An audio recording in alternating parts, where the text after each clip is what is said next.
رئيس الوزراء حكومة فدرال كالصومالية مدن محمد حسين روبله أي مسجد كمدحتويدا قرنكا كل دكتور سلاد عيد بقلال شعبه هي مسؤولين كترسن دولة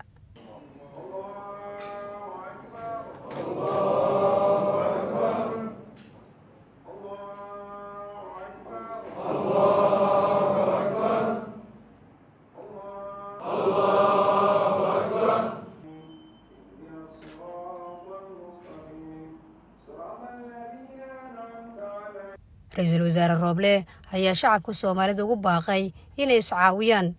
isla markaana ay ka shaqeeyaan amniga uguna duceeyaan dalka inay ka dhacdo doorasho nabdoon oo daahfuran xilligan waa xilligii ciidda ahaa waa xilligii midka waxaysto uu baahan yahay kan waxaysan uu baahan yahay kan waxaysto gaar ahaan dadka masaakiinta ah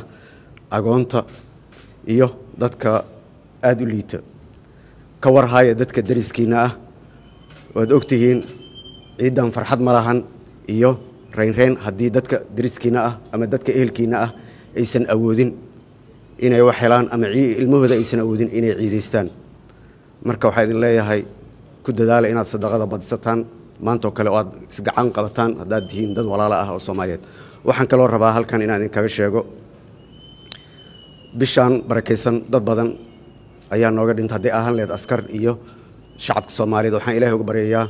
inuu geeyo jannatul firdaws dhamaantoodna sabr iyo iimaan naga siiyo intay ka baxeena Ilaahay uu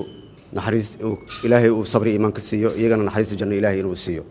waxaan kaloo rabaa halkan inaan maanta idin sheego xilligan waxa lagu jiraa xilligii doorashada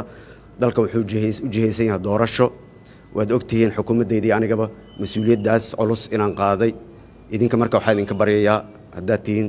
dadkii muslimiinta ahaa iyo shacabka Soomaaliyeed inaad igu soo duceysaan inuu Ilaahay hawsha ii fududeeyo hawsha culus Ilaahay inuu igu garab galo idinkana waa mahadsantihiin assalaamu calaykum نصر بشير علي ورباهنتا قرنكا مقالة مقدشو